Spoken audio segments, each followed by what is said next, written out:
नमस्कार दोस्तों, स्वागत है आप सभी का आपके अपने YouTube चैनल में। दोस्तों, आज के इस वीडियो में हम लोग रिवीजन क्लास देखेंगे जो खान सर का प्रैक्टिस सेट है। तो चलिए शुरू करते हैं आज के पहले प्रश्न से। और शुरू करने से पहले आप लोग अगर चैनल पर नए हैं तो चैनल को सब्सक्राइब कर लीजिएगा और दोस्तों के साथ शेयर भी कर लीजिएगा। अगर आप लोग को इसका PDF चाहिए तो जुड़िए हमारे टेलीग्राम चैनल से, जिसका लिंक डिस्क्रिप्शन बॉक्स या कमेंट बॉक्स में मिल जाएगा। तो चलिए शुरू करते हैं। पहला प्रश्न है कि सिंधु घाटी सभ्यता के लोगों को किस धातु की जानकारी नहीं थी। तो सिंधु घाटी सभ्यता के लोगों को लोहा धातु की जानकारी नहीं थी। सिंधु घाटी सभ्यता की खोज 1921 ईस्वी में दयाराम साहनी के द्वारा की गई थी और हड़प्पा के विकास के दौरान वहां लोगों को लोहे की जानकारी नहीं थी। सिंधु सभ्यता के दौरान कांस्य धातु का अत्यधिक प्रयोग हुआ और कांसे की मूर्तियां तथा कांस्य की ढलाई का काम इस बात के साक्ष्य होते हैं। इसलिए सिंधु घाटी सभ्यता को कांस्य युगीन सभ्यता भी कहा जाता है। ठीक है, चलिए अगला प्रश्न है कि बौद्ध धर्म के संस्थापक कौन थे। तो बौद्ध धर्म के जो संस्थापक थे वह थे गौतम थे। कौन थे? गौतम थे। और इनका जन्म लुम्बिनी में हुआ था। कहाँ? जो नेपाल में पड़ता है। और यह कब हुआ था? तो 563 ईसा पूर्व शाक्य कुल में हुआ था। तो पूछे आपसे कि गौतम बुद्ध किस कुल के थे, तो शाक्य कुल के। लेकिन इनसे पूछे कि इनकी माता किस कुल से थी, तो कोलीय वंश से थी। ठीक है, और इनके माता का नाम महामाया था। अगला प्रश्न है कि सोहन सिंह भाखना का संबंध किस संस्था से था। सोहन सिंह भाखना, तो सोहन सिंह भाखना का संबंध गदर पार्टी से था। और गदर पार्टी का स्थापना 1913 ईस्वी में सैन फ्रांसिस्को में हुआ था, जो कहाँ पड़ता है? अमेरिका में पड़ता है। और इससे जुड़े व्यक्ति का नाम लाला हरदयाल भी है, ये भी बात याद रखिएगा। चलिए अगला प्रश्न है कि काकोरी डकैत षड्यंत्र कब हुआ था। तो काकोरी डकैती षड्यंत्र 1925 ईस्वी में हुआ था, जो कहाँ पड़ता है? उत्तर प्रदेश में पड़ता है। और इसमें मुख्य नायक की भूमिका किसने निभाई थी? तो राम प्रसाद बिस्मिल ने। और इनके साथ 10 अन्य लोग भी थे जो रेलगाड़ी में जा रहे अंग्रेजी खजाने को लूट लिया था 1925 ईस्वी को। अगला प्रश्न है कि जालियांवाला बाग हत्याकांड की घटना कब घटित हुई थी। तो जालियांवाला बाग हत्याकांड की घटना 13 अप्रैल 1919 को घटित हुई थी। अब आपसे पूछे कि ये 13 अप्रैल 1919 को यह घटना घटित हुई थी, या यहाँ पर जो जालियांवाला बाग में एक सभा हुई थी, जो सभा चल रही थी, किन 2 व्यक्तियों के विरुद्ध जो गिरफ्तार हुए थे। तो व्यक्ति का नाम आपको याद रखना है। तो व्यक्ति थे, कांग्रेसी नेता थे सत्यपाल और सैफुद्दीन किचलू के गिरफ्तारी के विरोध में जालियांवाला बाग हत्याकांड में विरोध प्रदर्शन चल रहा था, जब जनरल डायर ने लोगों पर गोली चलाने के आदेश दिए थे। चलिए अगला प्रश्न है कि किस ब्रिटिश जनरल ने पोर्टो नोवो में हैदर अली को हराया था। तो किस ब्रिटिश जनरल ने पोर्टो नोवो में हैदर अली को हराया था। तो इसका जो सही उत्तर हो जाएगा सर आयरकुट ने। ब्रिटिश जनरल सर आयरकुट ने पोर्टो नोवो में हैदर अली को हराया था। 1781 में पोर्टो नोवो का युद्ध मैसूर के हैदर अली और अंग्रेजी सेना के बीच कोलेरून नदी के तट पर हुआ था। यह भी बात याद रखिएगा, किस नदी के तट पर? कोलेरून नदी के तट पर हुआ था। और इस युद्ध में 1200 सैनिकों ने कटरा लोर पर कब्जा कर लिया और इस युद्ध में हैदर अली की मृत्यु हो गई। जो टीपू सुल्तान था हैदर अली का बेटा था, ये बात याद रखिएगा। चलिए अगला प्रश्न है कि होम रूल लीग आंदोलन किसने शुरू किया था। होम रूल लीग आंदोलन किसने शुरू किया था।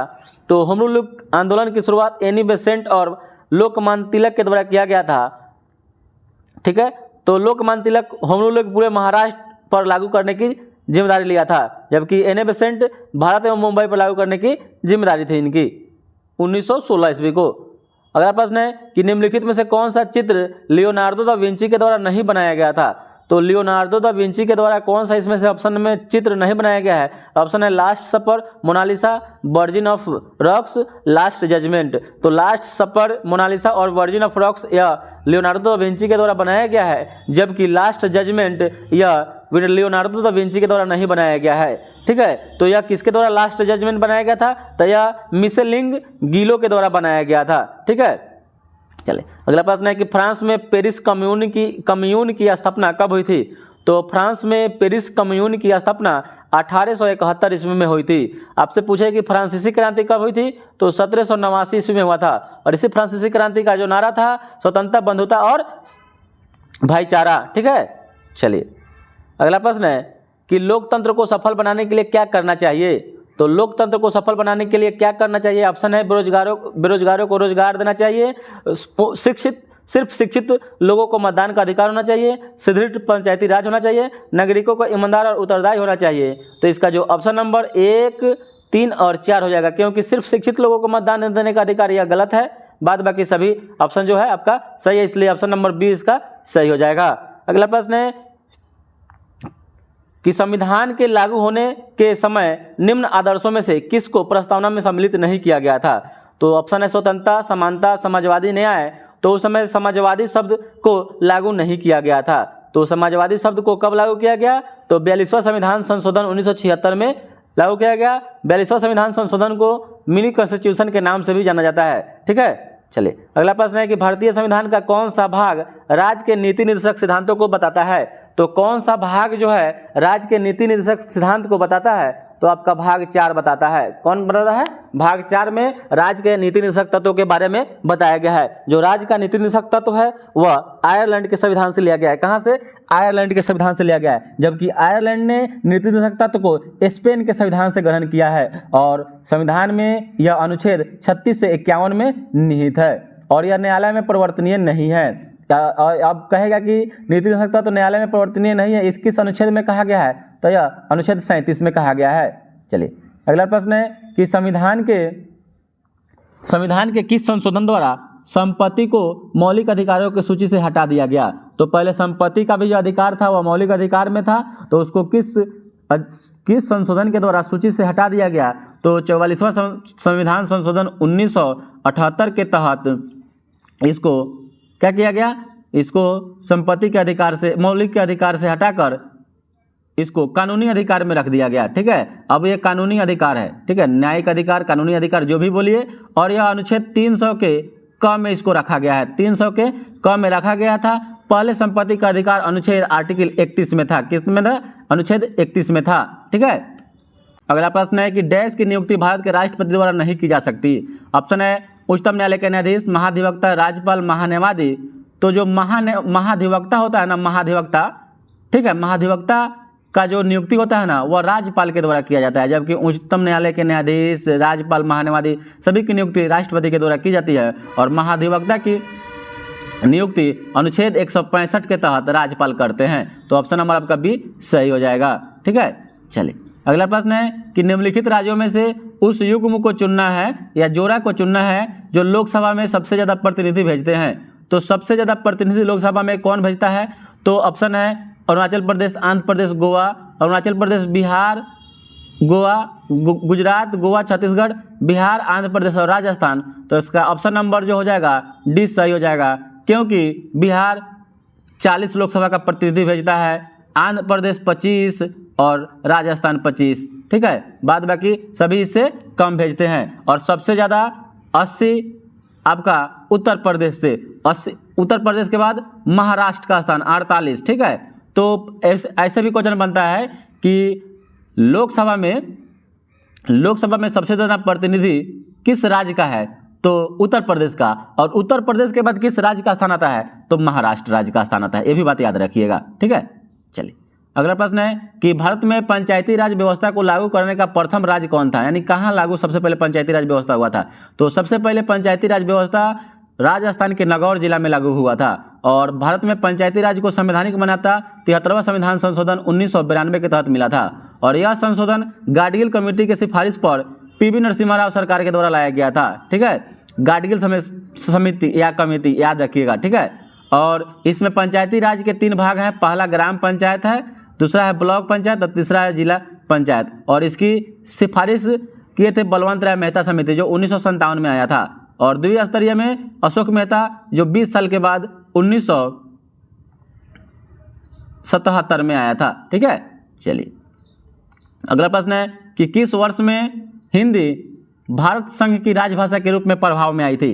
तो किस वर्ष में हिंदी भारत संघ की राजभाषा के रूप में प्रभाव में आई थी? तो यह 1949 को आई थी और यह कब आई थी? तो 14 सितंबर 1949 को, जब हिंदी को राजभाषा का दर्जा मिला। इसलिए हिंदी दिवस भारत में 14 सितंबर को मनाया जाता है और भारत के प्रथम राष्ट्रपति डॉक्टर राजेंद्र प्रसाद जी ने संविधान सभा के सदस्य के तौर पर हिंदी के लिए किए गए थे और इसमें महात्मा गांधी के प्रयासों को याद किया जाता है और प्रत्येक वर्ष 14 सितंबर को हिंदी दिवस मनाया जाता है। अगला प्रश्न है कि हमारे राष्ट्रीय ध्वज में चक्र की संख्या कितनी है, चक्र में कितनी तिलियां हैं, हमारे राष्ट्रीय ध्वज के चक्र में कितनी तिलियां हैं, तो 24 तिलियां हैं, ठीक है। और यह चक्र जो है ना धर्म का प्रतीक है, ठीक है। चलिए अगला प्रश्न है कि पृथ्वी के प्राकृतिक उपग्रह का क्या नाम है।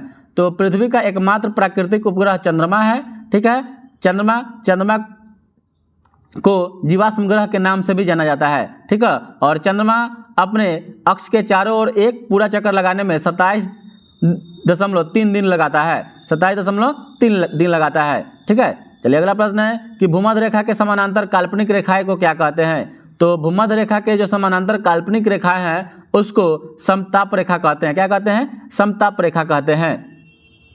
अगला प्रश्न है कि निम्नलिखित में से कौन सी ग्रीन हाउस गैस नहीं है। तो कौन सी ग्रीन हाउस गैस नहीं है, ऑप्शन है CO2, SO2, मीथेन, नाइट्रोजन। तो इसमें जो नाइट्रोजन है ना, नाइट्रोजन ये आपका मीथेन या ग्रीन हाउस गैस नहीं है। नाइट्रोजन पर पौधे एवं पेड़ों के लिए अत्यंत महत्वपूर्ण गैस होता है और इसी नाइट्रोजन से पौधों को प्रोटीन मिलता है। और नाइट्रोजन पृथ्वी पर सबसे अधिक 78% में वायुमंडल में पाया जाता है। और नाइट्रोजन की खोज 1773 ईस्वी में स्कॉटलैंड के वैज्ञानिक डेनियल रदरफोर्ड ने की थी, जो यह एक रंगहीन, गंधहीन और स्वादहीन अक्रिय गैस में आता है, ठीक है।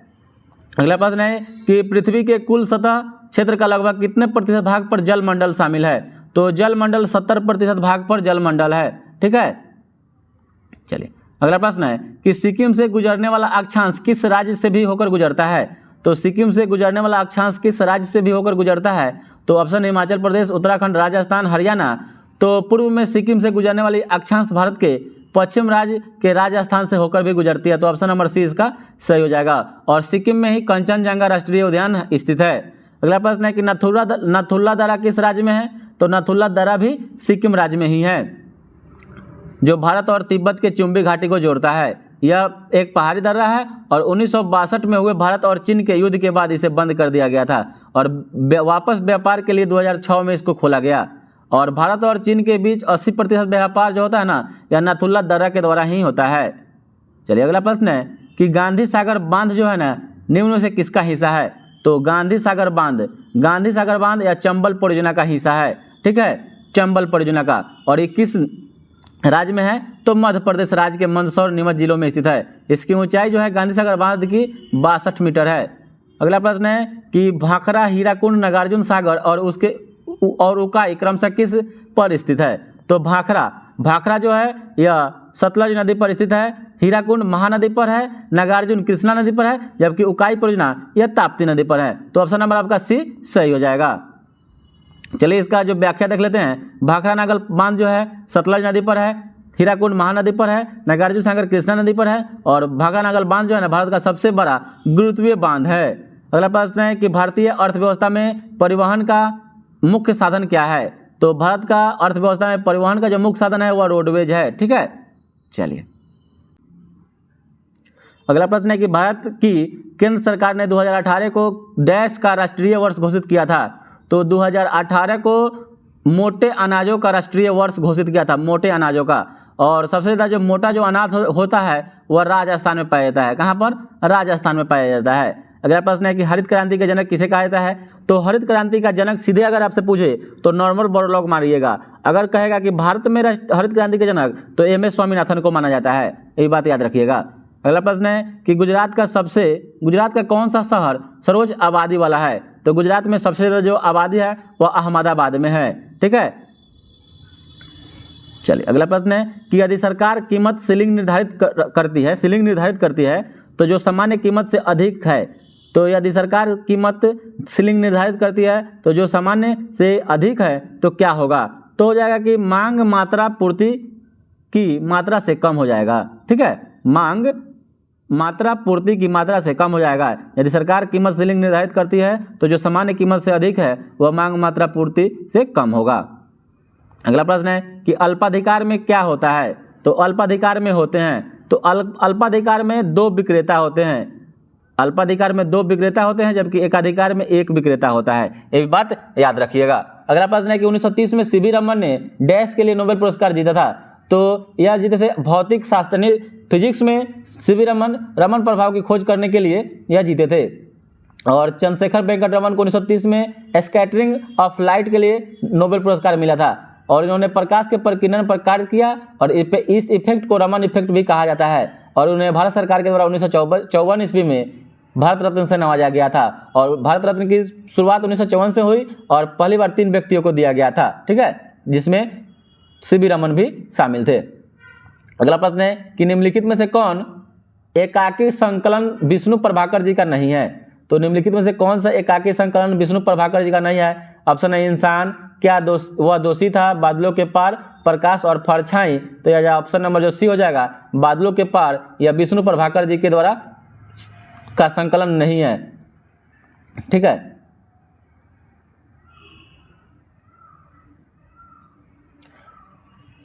चलिए अगला प्रश्न देखते हैं कि भारत में राष्ट्रीय दुग्ध दिवस कब मनाया जाता है? तो भारत में राष्ट्रीय दुग्ध दिवस यह 26 नवंबर को मनाया जाता है। कब? 26 नवंबर को मनाया जाता है। तो भारत में राष्ट्रीय दुग्ध दिवस 26 नवंबर को मनाया जाता है। डॉक्टर वर्गीज कुरियन को भारत में श्वेत क्रांति का जनक कहा जाता है। इनका जन्म 26 नवंबर को हुआ था और इनके जन्मदिन पर ही हर साल भारत में राष्ट्रीय दुग्ध दिवस मनाया जाता है, ठीक है। और पहला राष्ट्रीय दुग्ध दिवस 26 नवंबर 2014 को मनाया गया था। इस दिन 22 राज्यों के विभिन्न दुग्ध उत्पादकों ने इसमें हिस्सा लिया था। अगला प्रश्न है कि उड़ीसा में प्रारंभ एक प्राचीन लोक नृत्य कौन था? तो यह घुमरा जो है ना, यह उड़ीसा का एक प्राचीन लोक नृत्य है, ठीक है। राउत नाच नृत्य है, छत्तीसगढ़ का है, ठीक है। कर्नाटक का लोक नृत्य है डालू कुनिथा। पुलिकली है, यह केरल राज्य का एक लोक नृत्य है।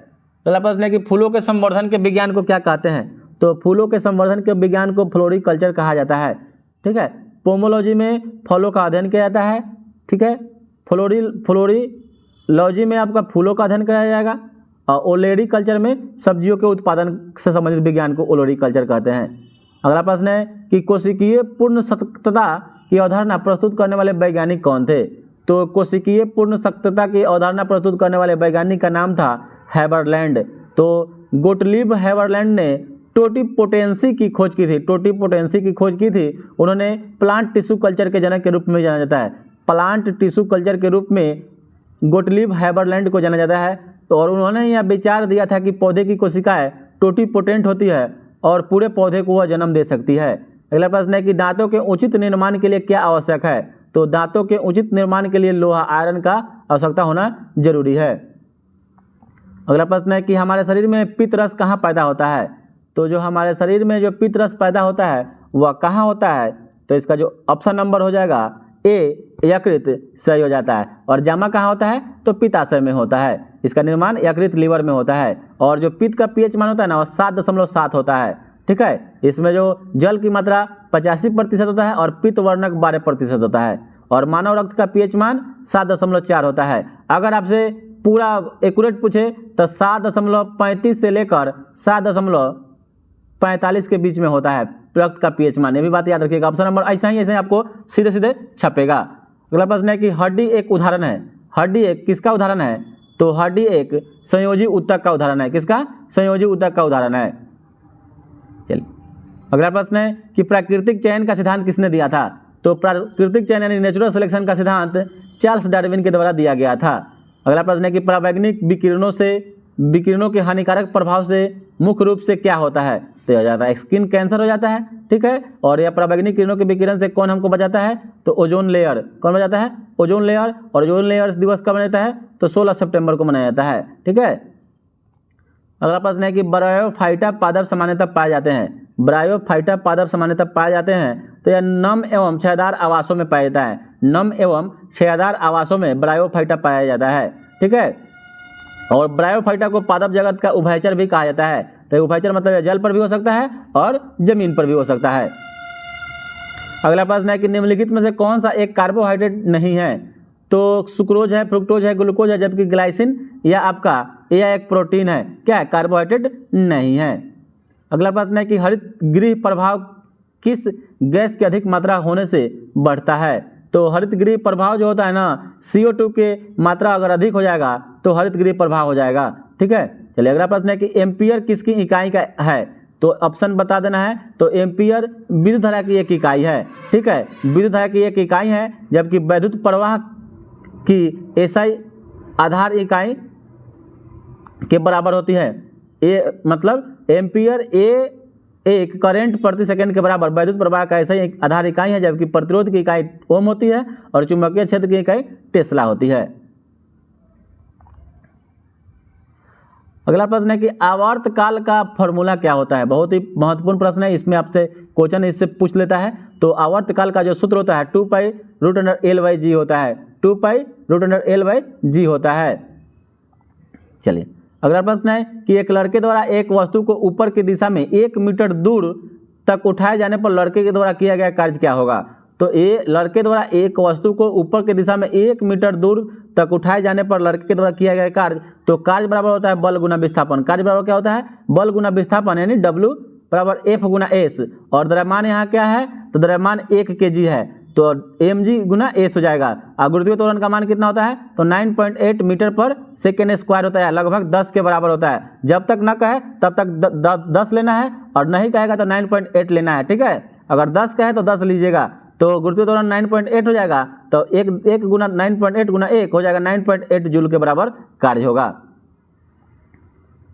अगला प्रश्न है कि स्प्रिंग में संग्रहित लोचदार स्थितिज ऊर्जा क्या है जहां बल का नियतांक K है। तो स्थितिज ऊर्जा वह ऊर्जा है जो किसी वस्तु में उसकी अवस्था के कारण उत्पन्न होती है, जैसे कि किसी स्प्रिंग में संपीड़न या खींचने पर उत्पन्न लंबाई में परिवर्तन के कारण स्थितिज ऊर्जा पाई जाती है। और इसका फॉर्मूला 1/2 स्थितिज ऊर्जा का फॉर्मूला mgh होता है, ठीक है। तो इसका जो ऑप्शन नंबर ए हो जाएगा हाफ kx²। तो यहाँ पर नियतांक है, तो यहाँ स्थितिज ऊर्जा नहीं होगा, गतिज ऊर्जा हो जाएगा, इसलिए ऑप्शन नंबर 1 हो जाएगा, ठीक है। स्थितिज पोटेंशियल एनर्जी 1/2 kx² नहीं होता है, या पोटेंशियल एनर्जी बराबर mgh होता है, और काइनेटिक एनर्जी बराबर ke = काइनेटिक एनर्जी बराबर होता है हाफ mv²। अगला प्रश्न है कि एक अस्थायी चुंबक के निर्माण के लिए उपयुक्त धातु कौन सा है। तो एक अस्थायी चुंबक के निर्माण के लिए जो उपयुक्त धातु होता है वह स्टील होता है। एक अस्थायी चुंबक के निर्माण के लिए उपयुक्त धातु स्टील होता है। अगला प्रश्न है कि किस कारण से वर्षा की बूंदें गोलाकार होती है। तो पृष्ठ तनाव के कारण वर्षा की बूंदें गोल होता है, ठीक है, सरफेस टेंशन के कारण। अगला प्रश्न है कि ऊष्मा के घटने से ताप पर क्या प्रभाव पड़ता है। तो ऊष्मा के बढ़ने से ताप पर क्या प्रभाव पड़ता है। तो ऊष्मा बढ़ेगा तो ताप भी बढ़ जाएगा। अगला प्रश्न है कि वास्तविक वस्तु का वास्तविक प्रतिबिंब निम्न में से कौन बना सकता है। वास्तविक वस्तु का वास्तविक प्रतिबिंब कौन बना सकता है। ऑप्शन है समतल दर्पण, उत्तल दर्पण, अवतल दर्पण, अवतल लेंस। तो यह अवतल दर्पण वास्तविक प्रतिबिंब बना सकता है, और वास्तविक छवियों को अवतल दर्पण और अभिसारी लेंसों द्वारा निर्मित किया जा सकता है केवल तभी जब वस्तु को दर्पण लेंस से केंद्र बिंदु से अधिक दूरी पर रखा जाए, तो यह वास्तविक छवि बनेगा और उल्टा होगा। अगला प्रश्न है कि विद्युत धारा उत्पन्न करने के लिए प्रयुक्त युक्ति का क्या नाम है। तो विद्युत धारा उत्पन्न करने के लिए जनरेटर का प्रयोग करते हैं। किसका प्रयोग करते हैं, जनरेटर का प्रयोग करते हैं। चलिए अगला प्रश्न है कि निम्नलिखित में से संसाधन का कौन सा तरीका दुग्ध तथा दुग्ध उत्पादों के परीक्षण में प्रयोग किया जाता है। तो दुग्ध तथा दुग्ध उत्पादों के परीक्षण में प्रयोग किया जाता है, तो उसका नाम है पास्चुरीकरण। लुईस पास्चर के द्वारा पास्चुरीकरण का प्रयोग मतलब आविष्कार किया गया था। पास्चुरीकरण एक ऐसी प्रक्रिया जिसमें किसी पदार्थ को खास तापमान पर निर्धारित समय के लिए गर्म करने के बाद उसे तुरंत ठंडा कर लिया जाता है, जिससे उसमें सूक्ष्म जीवाणु निष्क्रिय हो जाते हैं। अगला प्रश्न है कि द्रवों का घनत्व मापने के लिए किसका प्रयोग करते हैं। तो द्रवों का घनत्व मापने के लिए हाइड्रोमीटर का प्रयोग करते हैं, ठीक है। और एनीमोमीटर से वायु का वेग मापा जाता है, और बैरोमीटर से दाब मापा जाता है, ठीक है। चलिए अगला प्रश्न है कि परमाणु के केंद्रक के चारों ओर इलेक्ट्रॉन बिना ऊर्जा खोए घूमता है, यह कौन सा वैज्ञानिक के द्वारा बताया गया था। तो नील बोहर के द्वारा बताया गया था। नील हेनरिक डेविड बोहर ने यह बताया था, ठीक है। चलिए अगला प्रश्न है कि निम्न में से कौन सी हास्य गैस लाफिंग गैस के रूप में जानी जाती है। तो लाफिंग गैस का रासायनिक सूत्र N2O होता है। क्या होता है, N2O होता है। अगला प्रश्न है कि एल्युमिनियम जो ऑक्साइड होता है वो क्या होता है। तो एल्युमिनियम ऑक्साइड जो होता है ना, यह उभयधर्मी होता है, जो अम्लीय और क्षारीय दोनों के ऑक्साइड के साथ समान व्यवहार करता है। अगला प्रश्न है कि KMnO4 में मैग्नीज की ऑक्सीकरण संख्या कितनी होती है। तो KMnO4 में मैग्नीज की ऑक्सीकरण संख्या कितनी है। तो इसका जो आंसर हो जाएगा 7 हो जाएगा, क्योंकि जब पोटेशियम पर मैग्नेट में मैग्नीज की ऑक्सीकरण संख्या निकालेंगे तो पोटेशियम की ऑक्सीकरण संख्या +1 होती है तथा ऑक्सीजन की ऑक्सीकरण संख्या -2 होती है। इसी प्रकार मैग्नीज की ऑक्सीकरण संख्या 7 हो जाएगी। सोडियम कार्बोनेट का व्यापारिक नाम क्या है। तो सोडियम कार्बोनेट का जो व्यापारिक नाम होता है वह धोने का सोडा होता है, जबकि बेकिंग सोडा सोडियम बाइकार्बोनेट को कहा जाता है और कास्टिक सोडा सोडियम क्लोराइड को कहा जाता है। अगला प्रश्न है कि रबर स्टील से अधिक लचीला होता है, इसमें क्या होता है? तो रबर स्टील से अधिक लचीला होता है क्योंकि इसमें प्रतिबल का विकृति के अनुपात जो होता है ना अधिक होता है, प्रतिबल का विकृति से अनुपात अधिक होता है। अगला प्रश्न है कि किसको ग्लूकोज के साथ गर्म करने पर रजत दर्पण बनता है? तो किसको ग्लूकोज के साथ गर्म करने पर रजत दर्पण बनता है? तो ये हो जाएगा टोलेन अभिकर्मक। टोलेन अभिकर्मक ग्लूकोज के साथ गर्म करने पर रजत दर्पण बनाते हैं। जैसे Ag2O भी NH4OH के साथ अभिक्रिया कर लेता है तो AgNH3 के होल ट्वाइस OH बना लेता है, जिसे टोलेन अभिकर्मक कहते हैं। एल्डिहाइड टोलेन अभिकर्मक से क्रिया करके भी रजत दर्पण बनाता है। चलिए अगला प्रश्न है कि C60 एक अणु है, C60 एक अणु है जिसमें डैश के रूप में व्यवस्थित 60 कार्बन परमाणु होते हैं।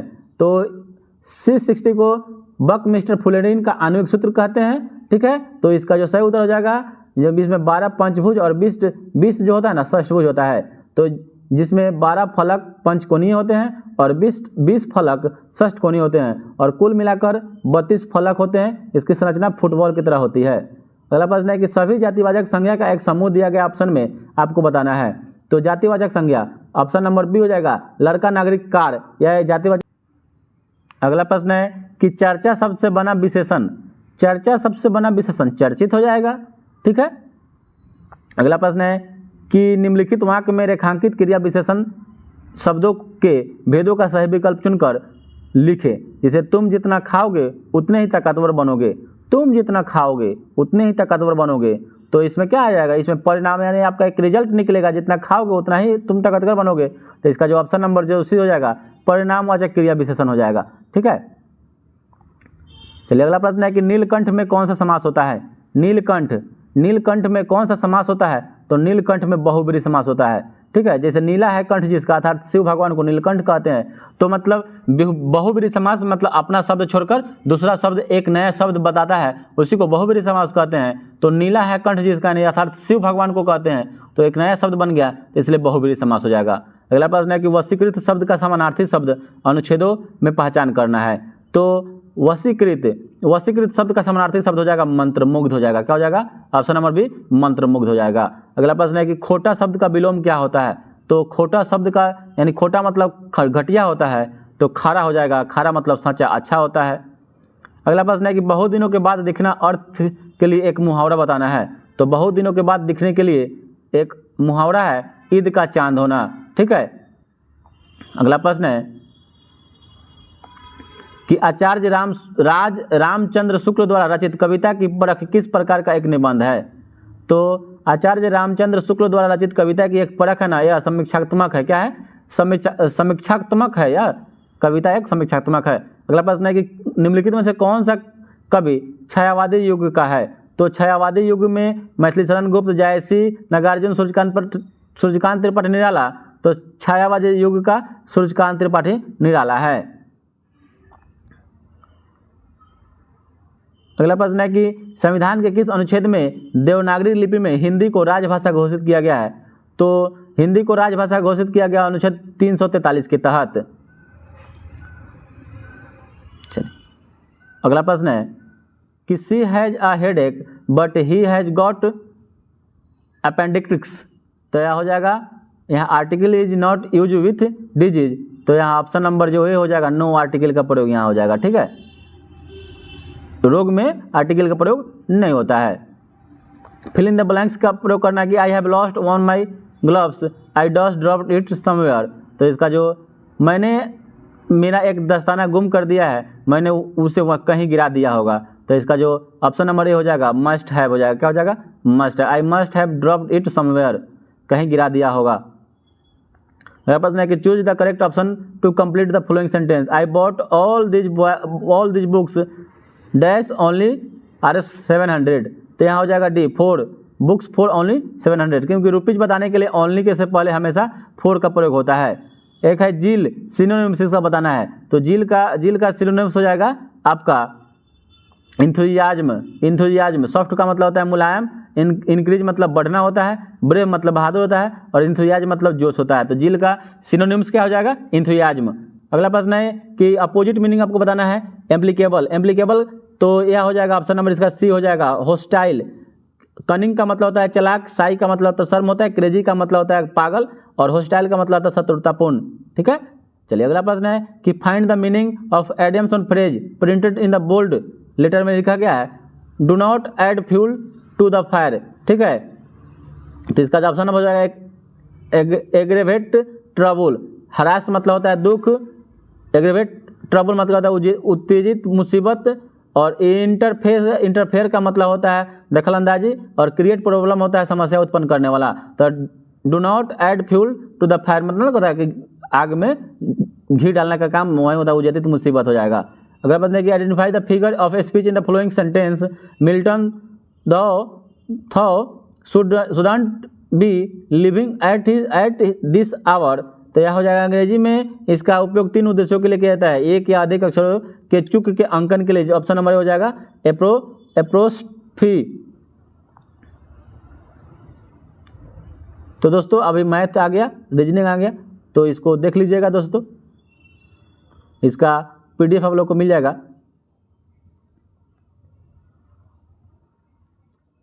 अगला प्रश्न है कि निम्न में से किस जिले में बिहार का एकमात्र राष्ट्रीय उद्यान स्थित है? तो एकमात्र राष्ट्रीय उद्यान या पश्चिमी चंपारण, बिहार के पश्चिमी चंपारण में है, वाल्मीकि नगर। ठीक है, अगला प्रश्न है कि अहमदनगर जिले का नाम रानी अहिल्याबाई होलकर के नाम पर रखा जाएगा। अहमदनगर किस राज्य का एक जिला है? तो यह आपका महाराष्ट्र। ठीक है, महाराष्ट्र के मुख्यमंत्री एकनाथ शिंदे ने घोषणा किया है कि अहमदनगर जिले का नाम योद्धा रानी अहिल्याबाई होलकर के नाम पर रखा जाएगा। ठीक है, अगला प्रश्न है कि निम्नलिखित में से किस देश ने पुरुष हॉकी जूनियर एशिया कप 2023 जीता है? तो जूनियर हॉकी एशिया कप 2023 किसने जीता है? तो यह भारत ने जीता है। ठीक है, चलिए आज के लिए इतना ही दोस्तों, फिर मिलते हैं दूसरे प्रश्न को लेकर। तब तक के लिए जय हिंद, थैंक्स फॉर वॉचिंग।